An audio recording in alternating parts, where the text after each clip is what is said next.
Assalamu alaikum. Hello, my dear brother and sister. What's up? How are you all? Hope that you are doing great, and I'm also doing well by the grace of Almighty Creator. So let's start today's video.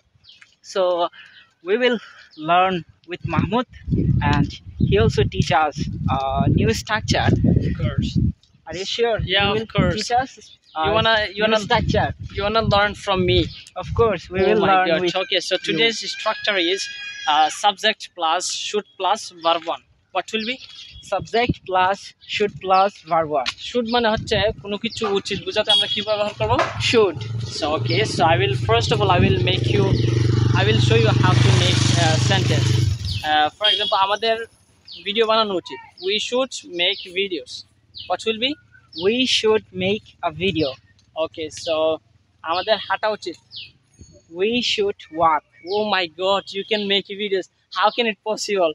Okay, so আমাদের পড়া উচিত. We should read. Yes, আমাদের লেখা উচিত. We should write. Okay, so in this way we can make a lot of sentence as much as possible. We can try and inshallah one day after learning different kinds of structure, then we can speak in English very well. So that's all about Today's today's video. Assalamu alaikum.